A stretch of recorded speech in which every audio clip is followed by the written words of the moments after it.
O ano já começou com muita turbulência na macroeconomia e a bola da vez é o Reino Unido. Então, o mercado, principalmente o de bonds no Reino Unido, vem chamando muito a atenção porque os juros começaram a subir de uma forma quase que considerada como incontrolável, né? Então, a dívida pública do Reino Unido não somente vem aumentando, mas a desconfiança dos investidores também fez exatamente a mesma coisa. E aí os juros, principalmente os de 10 anos e os de 30 anos, chamaram muita atenção, porque desde 2008 que você não via um juro tão alto para o de 10 anos, né, que foi para 7,78%, e o de 30 anos ele realmente subiu bastante, foi para 5,34%, que não havia sido visto desde 1998. E aí fica aquela grande questão, né? O que está acontecendo? Teoricamente, se você quisesse ver como se fosse uma desinversão da curva, né? Onde a curva começa a não ficar tão invertida e criar aquela crescente, isso seria uma boa notícia, uma notícia de uma economia saudável, que tem uma perspectiva de que no futuro tudo está crescendo, mas é exatamente o contrário que você vê no Reino Unido. Você tem uma perspectiva cada vez mais de aumentar a recessão já existente e também pelo fato de não se ter uma saída, nem geopolítica, né? A política está bastante complicada também. Enfim, que é um quadro praticamente da Europa toda, né? E desde o Brexit, inclusive, né? Criando um nível de complexidade maior ainda.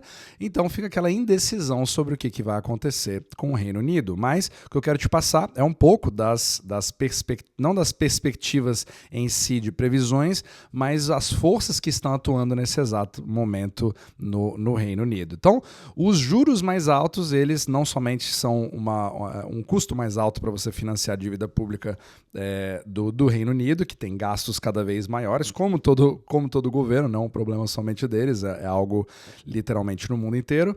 Só que quando você tem uma combinação de fatores, então quando você tem, por exemplo, no mercado de bonds, você tem esse crescimento que vem acontecendo nos juros, principalmente na cauda longa, você pode ter uma expectativa também de inflação ou uma expectativa de que o governo não está conseguindo lidar muito bem com os seus custos, certo?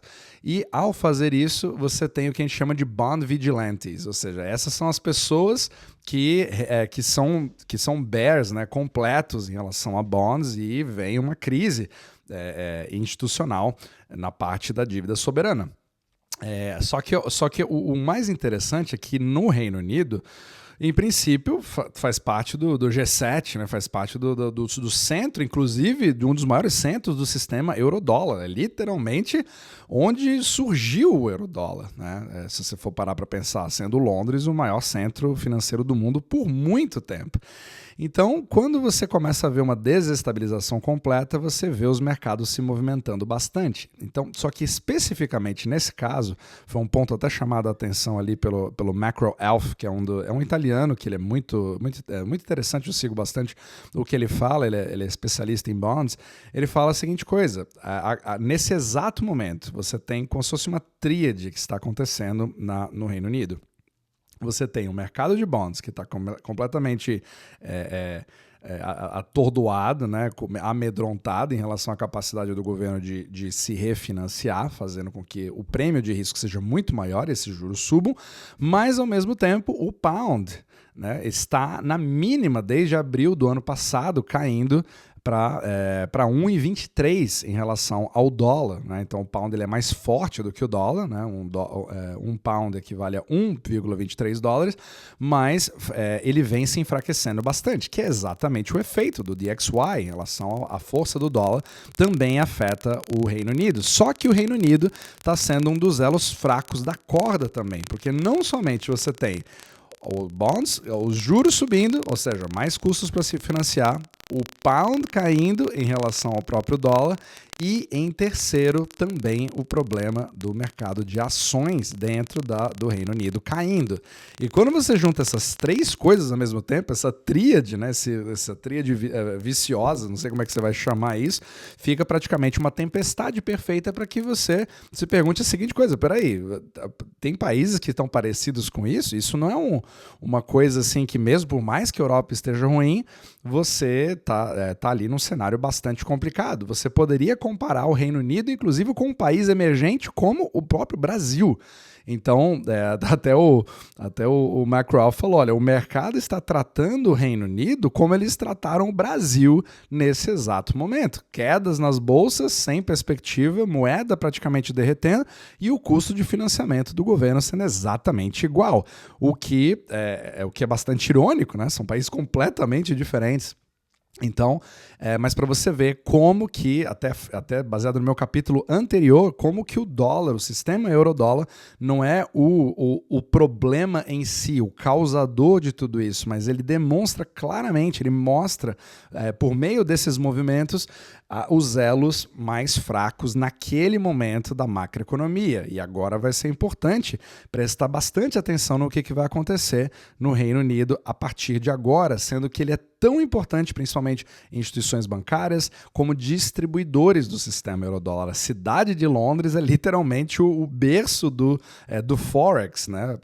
Quem conhece o mercado, né, de foreign exchange, etc., é literalmente os maiores hubs do mundo. Então é importante, não somente, obviamente, para a Inglaterra, mas para o resto do mundo que haja uma estabilidade nesse movimento. Só que infelizmente também o milkshake do dólar prevê exatamente esse tipo de coisa. Como se dá a dinâmica de uma crise de países, uma crise soberana, né, ou crise da dívida soberana entre vários países. E eu também falei em capítulos anteriores como que todo o movimento, digamos, desse sistema solar do euro-dólar faz com que você tenha um colapso de fora para dentro. Agora, estou dizendo que o Reino Unido vai entrar em colapso, tudo acabou, agora acabou, já é o fim do mundo? Não, com certeza não. Só que tudo isso é interessante você sempre ver onde vem as rachaduras que vão acontecendo em todo esse emaranhado do sistema euro-dólar. Agora, ter isso em países periféricos como a Turquia, como, né, a Indonésia, como o próprio Brasil, etc., isso é uma coisa. Agora, você ter isso num dos berços ali do G7, um dos maiores hubs de euro-dólares do mundo, é uma coisa que a gente precisa ter mais atenção. Você não pode da noite para o dia, pelo menos baseado em toda a macroeconomia e estabilidade, né, que vinha sendo trazida até então, tratar o Reino Unido imediatamente como um país emergente do nada, né? Então tudo isso tem implicações e obviamente que o capital ele vai migrar de um lugar para o outro. Agora é interessante ver o que está sendo feito com essa fuga, para onde está indo, né, essa fuga de capital do Reino Unido. Claro que uma das maiores dicas que eu posso te dar, mais óbvia de todas, seria os próprios Estados Unidos.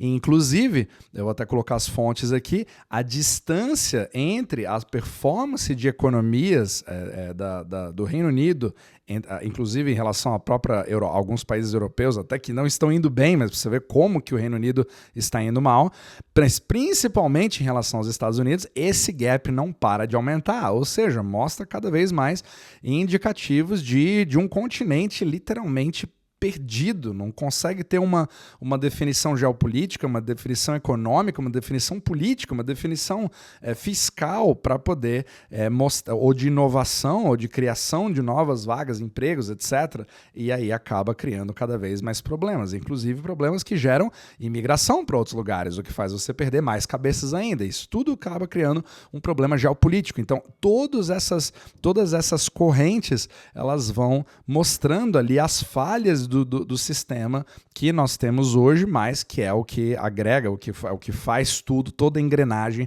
funcionar. Mas entender o problema da engrenagem em si é extremamente importante, e principalmente quando você tem ali as primeiras rachaduras nessa engrenagem ou problemas que você vai ver, e obviamente as soluções, as contramedidas, etc. Tudo isso vai criando essa dinâmica para você tomar as suas próprias decisões em relação aos seus investimentos. Mas para você ver como tudo é bastante complexo e realmente começar 2025 já dessa forma, já vai criar várias emoções. A gente vai ter, com certeza, muitos outros capítulos que vão acontecer no Reino Unido, mas também em toda a Europa em 2025.